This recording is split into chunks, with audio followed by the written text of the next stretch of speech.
Thank you for joining us today for our webinar presentation, ESD as a Tool for Trauma Healing.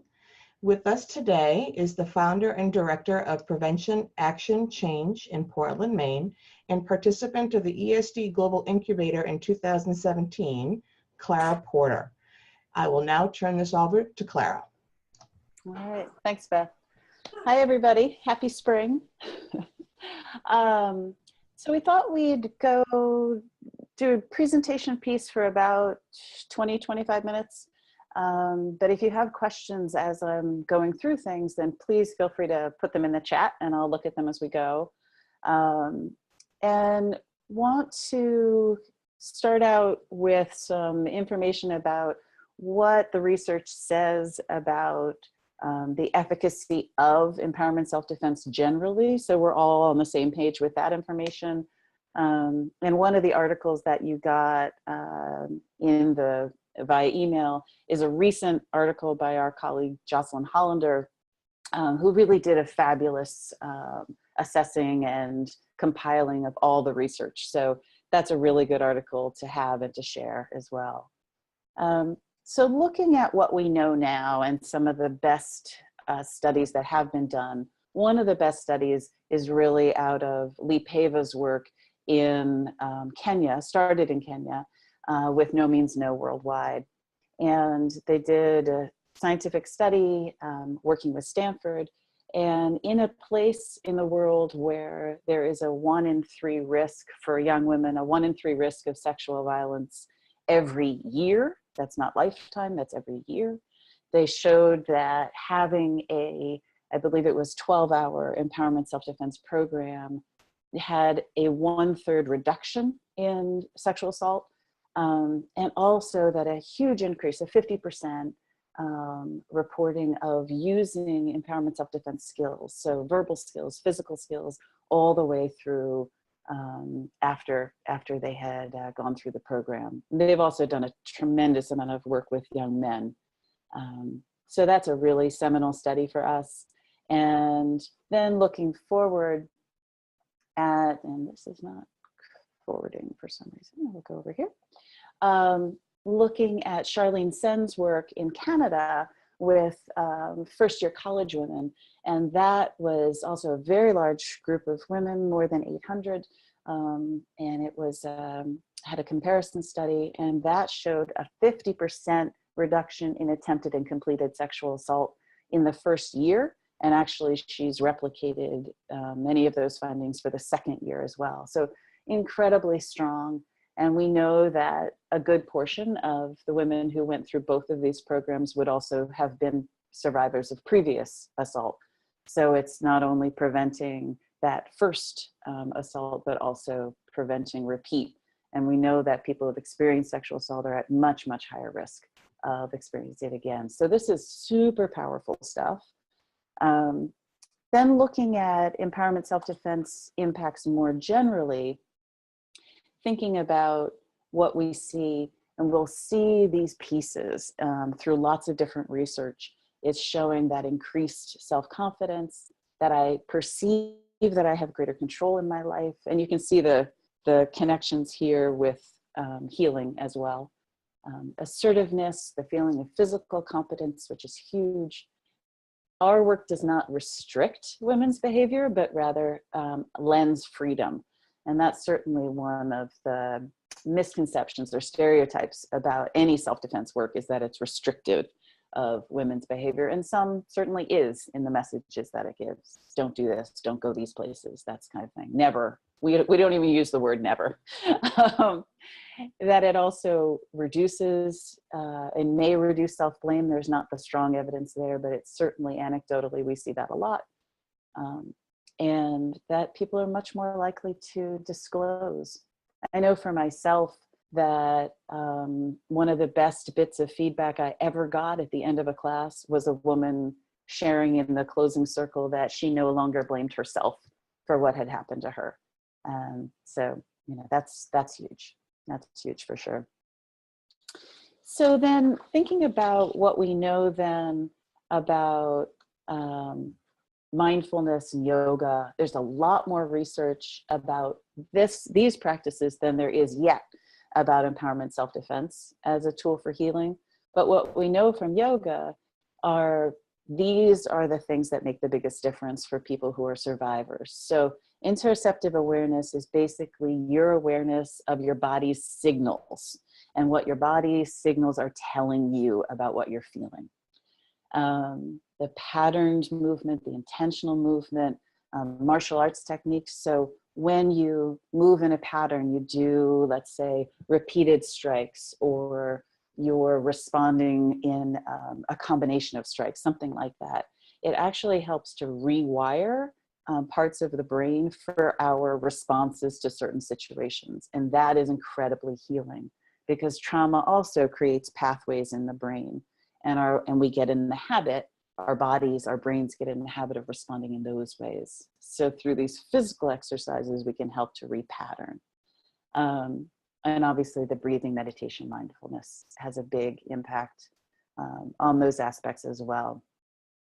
So if we take this understanding of yoga and translate it over to what we know about empowerment self-defense as a tool for healing, it's really interesting.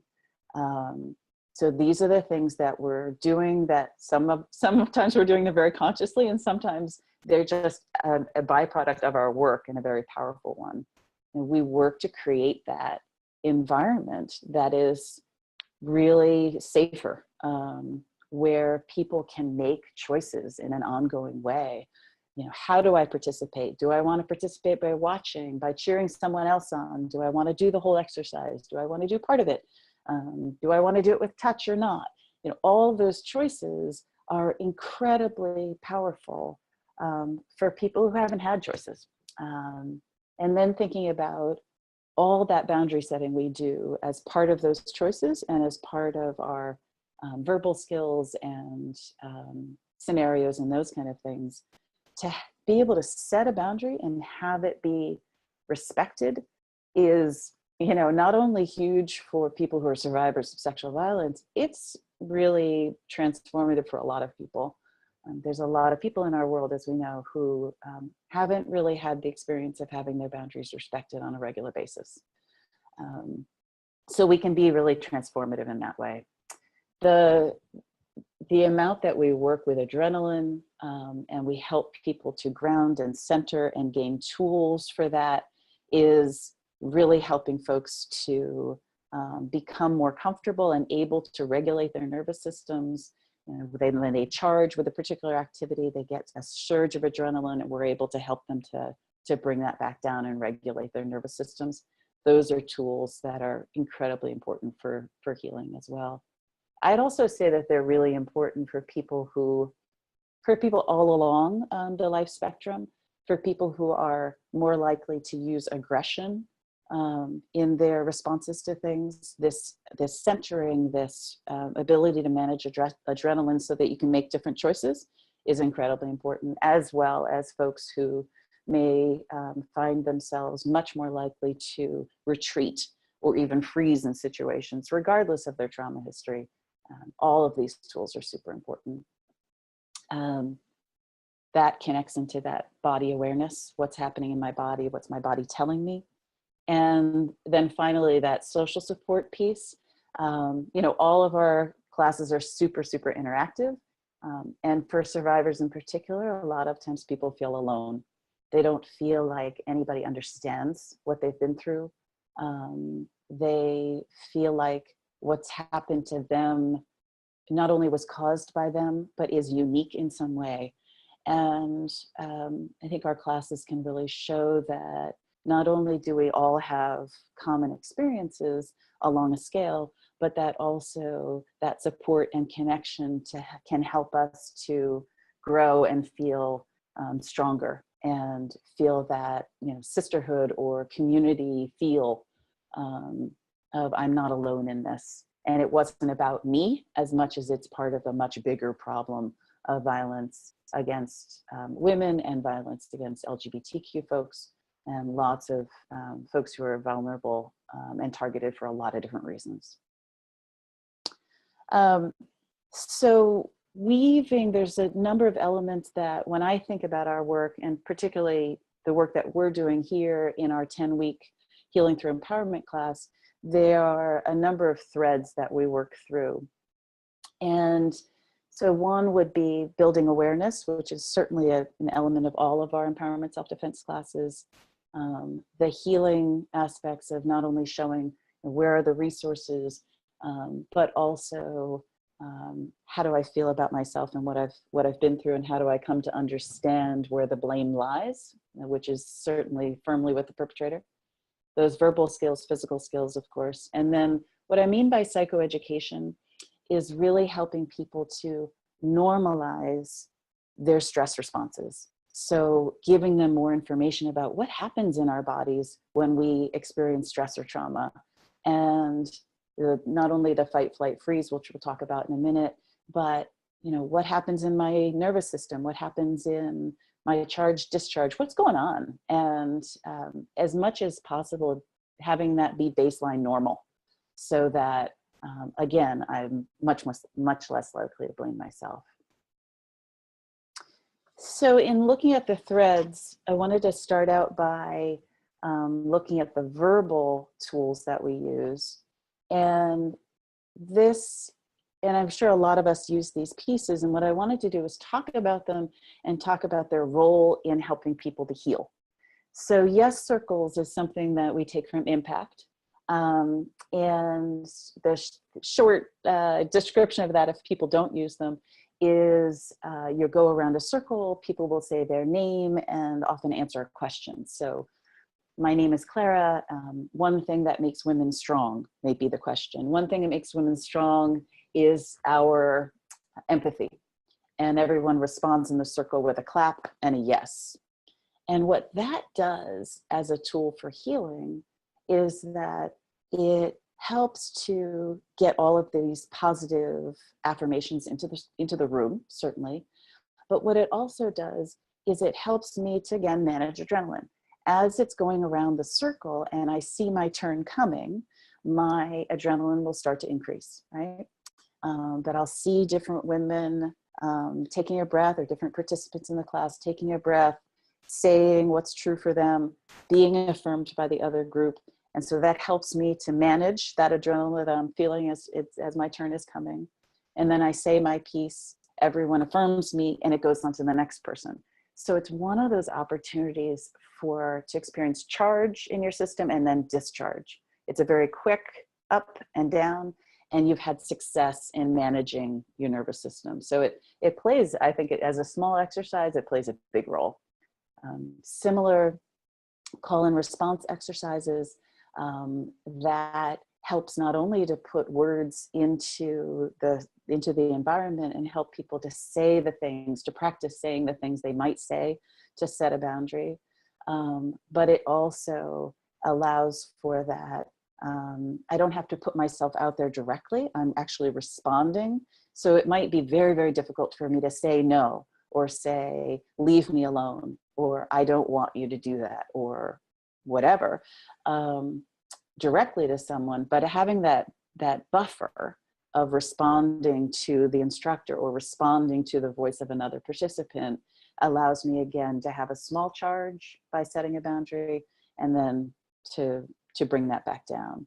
So you can see how these exercises can present a progression of success in managing your adrenaline. So we're not getting people into overwhelm. We're helping people to, like I say, have these successes in a way that moves them on towards greater challenge. We often use something from Thousand Waves in Chicago, which is using one-liners. So that's where the boundary crosser will say some short phrase, and the boundary setter will respond with, again, a very short phrase. So it's not a discussion, it's one line, one line. So again, it's very limited in scope. You're not expecting a whole lot of pushback. One line we often use is, I know she's your friend, but she's such a bitch. And because it's about someone else, again, that makes it a little bit easier to set a boundary for that first kind of thing. And then I can come up with something short to say in response that puts a period at the end of the sentence, expresses how I feel about what was said, and ends the conversation. So she is my friend. I don't appreciate you saying that, for instance. And then we share back. So that's, again, another stepping stone towards setting boundaries. And then scenarios, of course, are much more involved. We also use asking people to declare what they want in various physical activities. So let's say we're practicing grabs. We'll ask folks to say to their partner what they want, air or touch. And I used to say, here's how the exercise goes, you know, this is the grab, da da da da da. If you would rather do it without touch, you can say no touch to your partner, but that's not presenting things as equal, right? So what we do now is we show both ways. Okay, so if I'm doing this grab to air, it'll look like this. If it's doing it with the grab, it'll look like this with my co-teacher. Say to your partner, air touch. And almost invariably in the beginning, people will ask, I don't mind, I don't care, what do you want, that kind of thing. And so we have to reinforce, declare what you want. So if I want air and my partner wants touch, we just reorganize the lines. So air, air, and touch, touch. And once that is in people's systems, it becomes very simple to do. And that speaking of your truth is what we're going for, right? Declaring what you want, not worrying about what the other person wants, and trusting that it's going to work out. That's pretty huge for a lot of people. The other part of this then would be that boundary setting of when we're doing scenarios, checking in with yourself. What do I want? What do I need? What do I feel? How do I get that? So any questions on the verbal tools here before we move on? I think most of this is pretty standard for a lot of a ESD class. What I'm trying to do is just show you what you're already doing and what the impact it is on folks who are healing. So let's see if this will move forward. Yeah, this is an example. You'll have this in your thing. This is an example of a call and response that we use that was actually designed by high school students up here as a way to give themselves fortitude in doing bystander intervention with other students. And I love the ending of it. I belong here. You belong here. We all belong here. I think is a really powerful message. So moving on to the physical skills and what we already know from studies of yoga that work, those natural repeated movements, anything that I can do to show how my body is generating power. So we pretend to pick up heavy loads off the ground. We pretend to push a refrigerator, showing that all of my power starts with my foot, goes up and generates through my hip, etc. So anything that's a natural movement. We'll use, I got this from somebody years ago, but pretend you're closing the car door with your hip and then have your hands just hanging down. And you'll notice that your hand will swing forward after your hip, right? So hip hand, everything's generated from the hip. So those kinds of ways of thinking about how we're moving really help folks a lot who aren't martial artists, who aren't necessarily very, sports oriented or physical, to understand that these are things that my body just does. These are things my body's able to do. So some sample exercises. The come and go game is something that I got from Diane Long, who has some great tools for healing work. And so with the come and go game, it's basically stop lines. So those lines where we use facial expression, body language, voice to give a clear message to stop to our partner who's walking towards us. But this is the precursor. So, and there's actually even a precursor before that. But in this game, come and go is fun. We're not talking about how you're looking. We're just saying gesture to your partner to come close. So gesturing like this, tell them to stop, nonverbal, and then tell them to move back. And so it's all nonverbal and it's very fun and people laugh and they joke and they run towards and then, but there's the ground rule if you're not gonna actually touch your partner. But it's fun and it's light. And yet when you start to debrief this with folks who have experienced trauma, they will invariably say, I actually felt, some people will say, I felt guilty directing my partner to come and go and to stop. I felt more comfortable following their instructions. And it's an easier, more social way of getting at some of those barriers to standing up for ourselves. So it's a super way to start that. We also use a lot of mirroring. So mostly that's taken from martial arts, where you're following, one partner's following the movement of the other, very slow, you know, it's basically hand to hand, but not without touch. I'm following my partner's hand. You can also turn that into an exercise about peripheral vision. A lot of folks who have experienced physical violence of lots of different kinds will have restricted peripheral vision. And so you can take it out and say, now, you know, notice how far you can see your hand on one side while you're gazing ahead or gazing at your partner, or on the other. A lot of times people will notice a difference, an imbalance in one side or the other. I noticed I had experienced a car accident from my left side, and so I have restricted peripheral vision on my left side. It's just interesting information for people to know about themselves, and also things you can work with. Redirecting touch is a precursor to grabs, and we've been finding that that exercise in particular has been really great for just getting people engaged in physical movement without so much anxiety. So this is dealing with touches that are uncomfortable or unwanted, but not threatening. So let's say someone, you know, touches my shoulder while they're greeting me, or holds my hand too long in a handshake, or puts their hand on my lower back. Those kinds of things that, you know, different of us will rate them differently, but something that's a touch that's unwanted, but not threatening. So if somebody's touching the shoulder, for instance, we'll just take it with two hands and basically give it back to the other person. So use the bend of the elbow, give it back. So they might say, oh, hi, how are you? And I'll say, oh, I'm good, how are you? So I don't even say, don't touch me. It's just, oh, I'm giving the hand, I'm removing it from myself, I'm giving it back to them. Same thing with unwanted hugs. Somebody's coming in for a big hug and you're making that little heart inside, making contact with their hand, with their arms, sliding down to their hands and giving it back to them. So somebody's coming in, oh, hey, how are you? And I'm going, oh, I'm good, how are you? They may not even notice that I ended up holding their hands rather than getting hugged. So these kind of things can be really powerful for a lot of folks to say, oh, I actually can do something.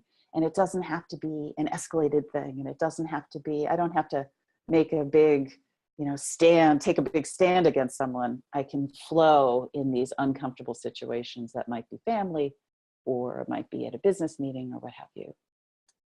We also talked about the 3 levels of no. So that first level of no is like, no thanks. Second level, setting a boundary, no. Third level being when my hands become a weapon. So those are different aspects of the physical. And then finally looking at how we normalize the stress responses. So I think all of these pieces are things that many of us weave into our classes anyway. And I think we can do so in a little bit more intentional way in order to help people to understand that whatever they've experienced in the past, whatever their body did in the past or currently does is normal, right? And that we can train so that we gain greater flexibility. Similar to if I notice in myself I have a strong fight response, I'm likely in a stop line to step in. Then that's good to know about myself. And I want to have more tools so I have greater flexibility in making choices.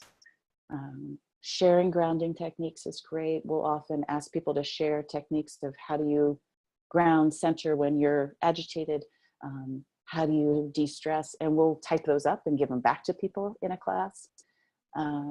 That fight, flight, freeze, of course, but also talking about, for women in particular, talking about that other tool that we often use, which is appease. So fight, flight, freeze, and appease. And appease is I think, a normalized, a socialized technique that really is a precursor to any of these, the 3 Fs. And it's when we see a situation, we see something concerning, and we go in and we do the social thing. We smile, we accommodate, we try and de-escalate in those ways. And that is both something that a lot of people are socialized to do, but I think when we gain perspective around it, we can also use it as a tool rather than as our response all the time. And then we also talk about these other pieces. So when I'm stressed, my sympathetic nervous system charges. When I am through that stressful moment, my parachute, my parasympathetic nervous system will help me to come down. And what are the things that help me to do that along the way? And we'll talk about health impacts as well, because, you know, a lot of people are experiencing those and may not have connected the fact that their colitis, their high blood pressure, their diabetes even may be connected to long-term trauma. So again, that's something I think that's helpful for folks to understand. Let's see. Okay, so this is the end of the sort of presentation part. And what I'd love to do is take the PowerPoint off the screen, and then just people can unmute when you have a question. Happy to talk more about what we do in this 10-week Healing Through Empowerment group, if that's of interest, or really explore anything that you're already doing or questions that you may have. So I'm going to take this off the screen, and if I can, I'm not seeing my thing. There it is. So I'm going to stop the share, and we'll just go back to ourselves. Hey, everybody. So thank you so much, Clara. That was a wonderful presentation. You had everybody riveted. This is the first time ever I've experienced a chat that doesn't have any questions. So I'm going to suggest everybody would love to open this up for discussion. Please unmute yourselves if you have a question. Clara is here and would love to speak with you. So would anybody like to be the first person? I have a question. Sure. So first of all, thank you for laying this out so beautifully and in such a clear and vivid way. Do you have any suggestions for those of us who are not teaching 10-week classes, but are teaching, you know, kind of like these 3-hour one-offs? What are some ways we can incorporate some of these suggestions into our teaching? Yeah, I think really a lot of us, like I say, are already doing it. And it's really just taking those short pauses after you do a stop line, for instance, or similar exercise, whatever it is you do, Jay. Check in. So anybody, where might you, if you're feeling a little charge from that exercise, where are you feeling it? And I invite you to put your hand there. Give that spot a little rub. Talk about that as your early warning system, for instance, but also make room for people who might not be feeling something. I know I've worked with a lot of young people who have experienced a lot of domestic violence in their lives, and they will not have necessarily an energetic response that they'll be able to track. So I might use language more like, so if you're feeling anything in your body from that exercise, notice where you might be feeling it. And some people will put their hands on their chest. Some people will put their hands on their head, their neck, their belly, typically. And so again, pointing that out to everyone, saying, okay, so I noticed that there's similarities in where we're feeling this. And that is where, when we get a charge of adrenaline, typically, if you're going to feel a response, that's where you would feel it. So then just doing a little grounding before you move on to the next thing. I found that to be super, super helpful. And it gives people language about what they're feeling. And it's quick. Yeah, yeah. Okay, Clara, I have a question here in the chat from Nancy, where she was asking if she can they get copies of the Kenya paper? I think that on the No Means No Worldwide, which is just nmnw.org, there are links to all the research. Yeah, that's done by Stanford there. And there's new stuff. There's also research on all the boys programs, which are middle school boys and high school boys. Clara, can I tell a little story about the boys? Because Lee teaches boys as well, and you know the story of there were two boys who had just taken her class, and they saw a man running with a baby who he was clearly going to rape, and they stopped it and they saved the baby. Yeah, that's one of the big focuses on their work with boys is bystander intervention. Yeah. Yeah. And I mean, she's doing powerful work, period. So are you. Absolutely. But that there's so many people who don't want to work with boys and men, and that's a really, I mean, the intervention stuff is great. Yeah, because men feel like it's their job anyway. So give it to them as a job instead of telling them, no, leave me alone. Right. If they want to be our allies. Cool. Any other questions that folks, or any other parts that they'd like to hear more about? Hi, Clara, thank you. Can you talk a little bit more about the charge and discharge idea? I don't know that I've heard it put in those terms before. Yeah, so I think there's just so much information out there about trauma and its impacts on the body. And, you know, so I've done some reading about it and done some trainings about it, as we all, you know, can. But when I think about it in our training, and helping people to understand more what they experience before a complete overwhelm, right? So a lot of times people will have what they call a flashback. But oftentimes if you can really trace it out, there were some earlier signs that they were starting to feel activated, right? So I try not to use the terms like flashback or traumatized or things like that. I just talk about our systems being activated, because trauma is a form of, is a high level of stress, right? Do you use trigger? Trigger actually is the word I was trying to think about. I usually don't use trigger. Okay, that's good. Again, because of the association with like 0 to 60, which can happen. But I think our role in all the things we do, we're trying to build skills in ways that make sense. And we can do that with management of our adrenaline in the same way. So if I'm feeling a little activated, then I can have success in managing that. The charge discharge, again, as you're saying, Krista, that I think makes a lot of sense to people. And also you can talk about it in relation to things like anger, right? So I'm feeling a charge, I'm feeling that energetic response to something that someone said or did. And it might be an anger, it might be another feeling that I can attach to it.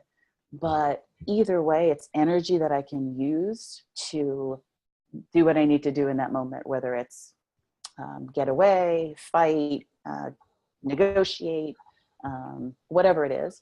But then I need to be really clear that that energy, that it's cortisol, the hormone that gets stuck in your body through stress, I need to get it back out, because it can't, it does damage to my body if I leave it in there.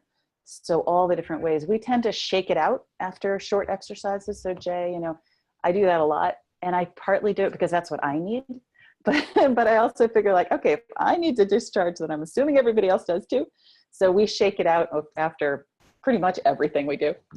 But that's helping people to understand that charge discharge. We'll often do things in between exercises, like, you know, take the side of your fist and pound down the outside of your arm and up the inside. Same thing with the other arm, same thing with the legs.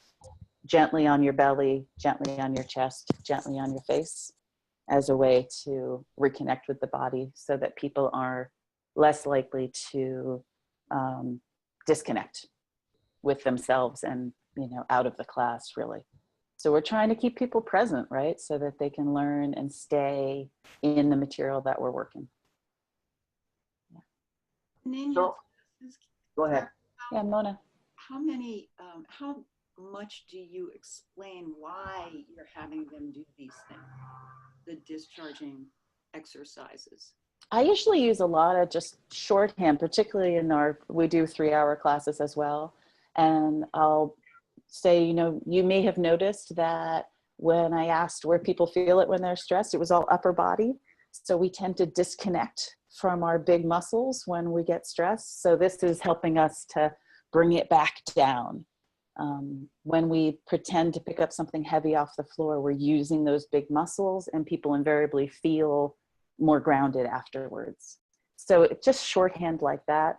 We want to get out of our upper bodies and back into our big muscles. If you're working with women too, folks really like that, because it's like, let's get back into our hips and our butts, the big strong parts of our bodies. Yeah. So, Clara, you don't use trigger, and I'm sitting here thinking I use it in my introduction of how people can take themselves out of the situation if they're uncomfortable. And how to give themselves more room, and then it's all up to them, and they can say no, and they can say no to me, and all that stuff. And so I have been using trigger, but I think you're brilliant, so I want to change. And right back at you. So, but I mean, I do that all in my introduction of how much power they have. So how do you talk about that as how do you talk about that? Or don't you use it? So now, I mean, I think there's lots of terms we could use. I use activated. I was gonna say, if you're feeling a little activated, and I'll make like a gesture that's body. So if you're feeling a little activated about something, then, and I, again, try and make things equal. You can participate by watching. I do that. Than, I tell people they can touch, not touch, they can watch, they can sit. And they just can't come and only watch. I have this one class where somebody had like a ton of jewelry on, and I said, you have to take your jewelry off because it's dangerous. I explained it all very nicely. And she said, well, I'm just going to watch. And I said, no, if you want to watch and come in and take your jewelry off and come in, that's fine. But just coming and watching is not okay. Right. She was very happy, but and that's for the good of the group, for sure. Yeah, exactly. And but I like activated. I like the more it gets spread out in a way that the participants, the women in this case, feel like it's their choice. And that it's normal, right? That there's nothing wrong with me. Yeah. We're giving them tools, and we're giving them choices, and we're giving them information to help them make the choices and use the tools they want. Yeah. So anything that helps do that, like activate instead of trigger, fantastic. Cool. Yeah. Clara, I'm just going to jump in with a time check. We're about at the 15-minute mark. So we've got 15 more minutes. And if anybody has any questions that they would like to ask, now's the time. Feel free to jump right in. Sure. Or I'll just keep talking until somebody jumps in. Kim's jumping. Kim's jumping. I'm jumping. Hey everybody. Hey Kim. Hey. Going. I'm actually talk about going from one thing to another. I'm still over at the UU Church, so I haven't even left. So what occurred to me, because I do a 10-week course at my college as well, Clara, and I have the luxury of also meeting with them twice a week. So I really get like 3 hours a week total, so hour and a half twice a week, which is fantastic. Lucky you. Yeah. I know, I'm very fortunate, but I also have an online classroom component. I get to use Moodle, so I can focus more on mat time, being more physical oriented. We have some discussion, but then really carrying over maybe the week before a discussion to the physical skills. But what occurred to me, because I'm just about ready to start posting about it, I usually give them discussion topics or questions, is I had forgotten about the appease in the flight or freeze, flight or fight, and the appease, because I find that most students, their biggest concern is they're going to freeze. They're going to just be completely frozen and not be able to do anything. And I'm curious how you address that with them. Yeah. Well, we talk about freeze being really not on the same level as fight and flight, but the sign that you're going into a real overwhelm. And sometimes some researchers now are calling that tonic immobility because of that, because it is really when your system, your active system, fight and flight are both active. When that is completely overwhelmed, then we're heading towards that reptile, and that's when freeze occurs. So, you know, as I'm sure you already do, talking about it as our bodies taking care of ourselves, and talking about the difference between that initial like awareness freeze that a lot of people think of as freeze, when you're like, oh, something's happening, but your brain's still working, you're still assessing what's going on, right? And the freeze where you truly are immobilized. Would you say that tonic immobility is the engagement of that parasympathetic nervous system, where it's almost like your body has really just gone into kind of a shutdown mode almost? I don't know. I'd have to think about that. I'd have to think about that. I'm not sure. That's a good question. I recently found some research on the, because of course, one of the things that, because I work in a school, a community college, they always do a presentation, and almost all my students come. They do the Department of Homeland Security's run, hide, fight scenario. And I don't remember who it is, and I'll have to go look it up, but a researcher said that's not really how our brains work. You know, that that's a tough one sometimes to get to. So any thoughts on that? You know, so like I say, when we're talking about freeze, just talking about that as your ultimate self-protection, you know, and we'll bring up animals who play dead and those kind of things. And the fact that with training, we are able to stay more present. You know, the reasons we verbalize when we do physical is so that we're breathing, so that we can think. All of those, in addition to obviously getting people's attention and things like that. But so both normalizing and really reframing freeze as a self-care, as the ultimate self-care, right? And understanding that with training and in all of these pieces of managing my adrenaline, of going through scenarios, that I can see change in when I get into that hindbrain situation. So I can be active for much longer before I experience overwhelm, or maybe I don't experience it at all. Yeah. I'm getting activated. Yeah. Jay, one of the things I was thinking about too with what you were saying, these short classes, is that I found it's really important after boundary setting exercises or any group thing, that understanding the importance of that social engagement as a way of discharging adrenaline is also, I ask people to high five each other after, you know, we're switching partners, say thank you to your partner, like look them in the eye, shake hands, high five, something like that before we rotate, because it's another piece of discharge.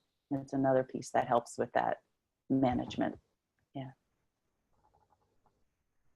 So I'm getting activated because Wendy, I'm just going to ask, I'm just going to see if anybody who hasn't gotten a chance to speak yet has a question, and then I'll come right back to you. Okay. Anybody else?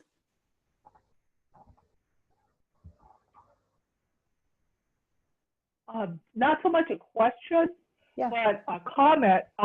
One of the things I'm really getting to, I'm getting it very strongly, is I'm understanding sort of how you go about things, and you talk about things that I know but I hadn't thought of in those terms before. And I guess what I'm saying is just I really like that experience of these webinars, and also I want to know, you know, I'm trying to figure out, I'm taking some notes, but I'm trying to figure out how to keep hands on all the different ways people say it, because I mean, one of the things I've learned in years of martial arts is that you could hear 10 different people say something, and on the ninth one, it's like, Oh, yeah, no, I get it. Well, I like having all those different responses. So I don't really have questions, but I'd love to sit and listen to you all day. So, you know, you're really bringing a real interesting, and it's slightly different from what I usually think about approach. And now I'm like, oh, now I need to think about how to integrate that. So thank you, and that's all. Thanks. I've certainly gotten a lot from these as well, so appreciate that. Yeah. Anybody else who hasn't gotten a chance yet? I think you're in the clear, Clara. Okay. Wendy, did you have I know we got some time. Go for it. Yeah, because, you know, I mean, I've been doing this a really long time, and things get outdated, and, you know, and I make changes. But I remember in the early days trying to get women to use their voices. One of the tricks I had was, because a lot of the women were mothers, was to tell them, well, just think your child's about to put their hand on a hot stove to find your voice. And I don't know if it's outdated or not. So that's my question. Is that outdated? And if so, how should I do that?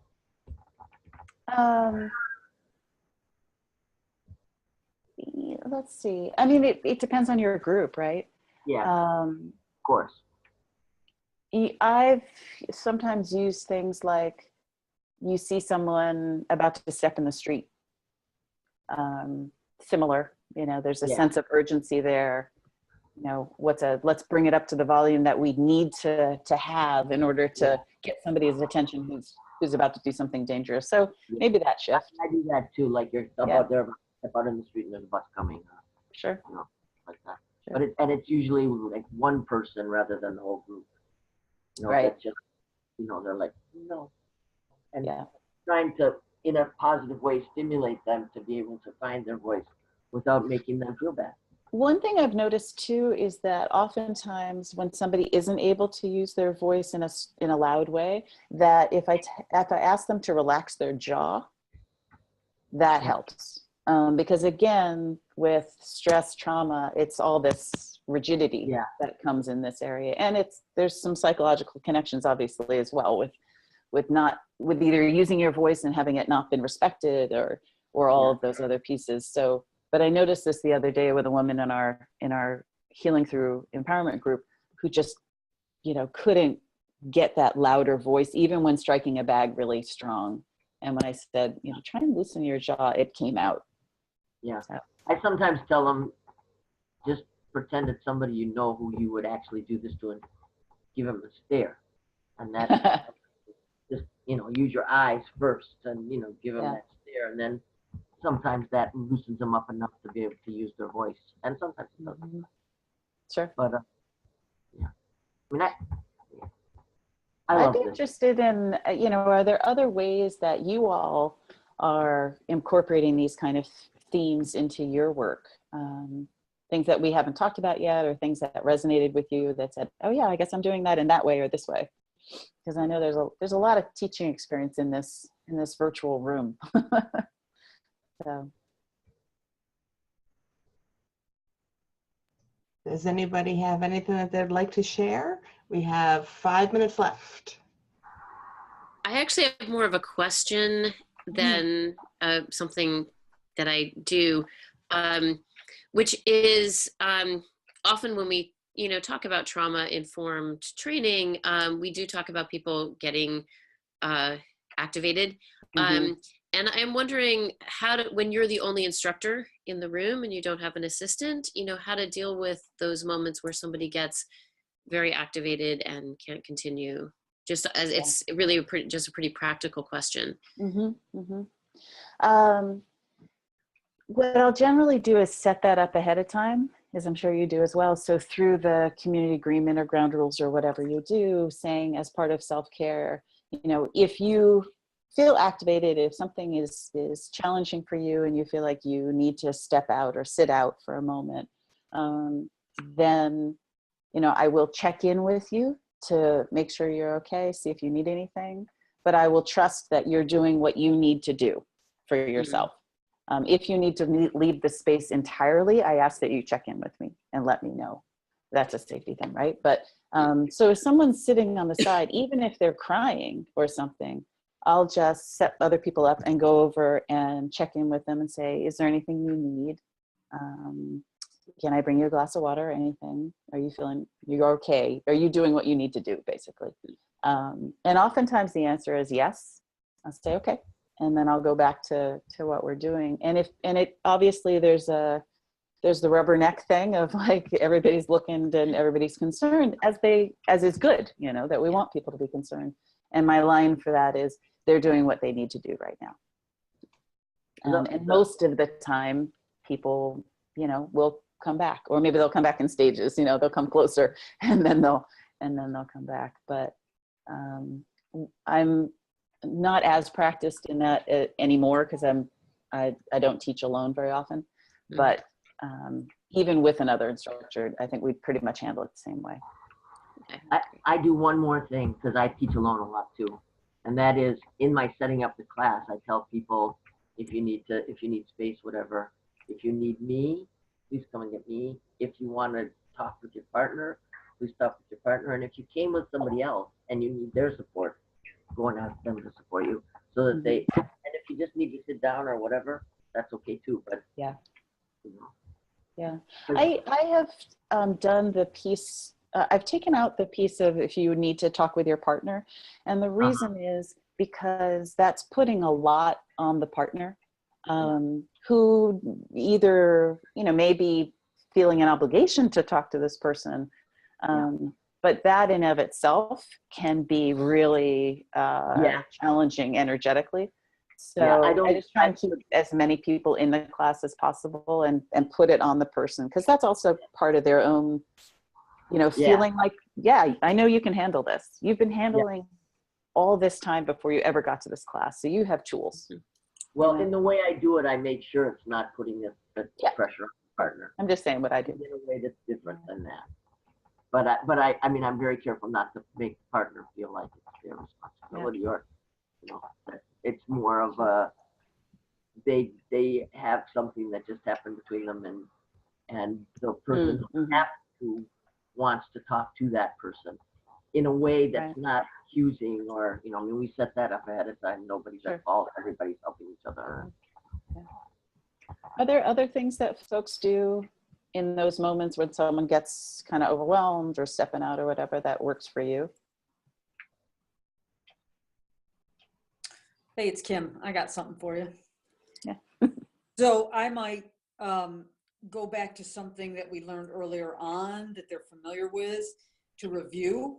It allows me a chance that I might be able to disengage a little bit more to check in with that person, and my class is still engaged. Or I may choose to actually say, well, we're going to take a break on this for a second, do one of the little discharge exercises, and then play a game, which brings back a little bit of joy and fun in terms of kind of releasing some of the, like a tag game or something that lets them do something physical, but usually gets them laughing. And again, because I'm working usually in a space that's open, I can step back and check in with that other person, and check in like you would do and say, how can I support you? Is there anything that I can do? Do you need to have a couple minutes of talk, or do you just need to sit quietly?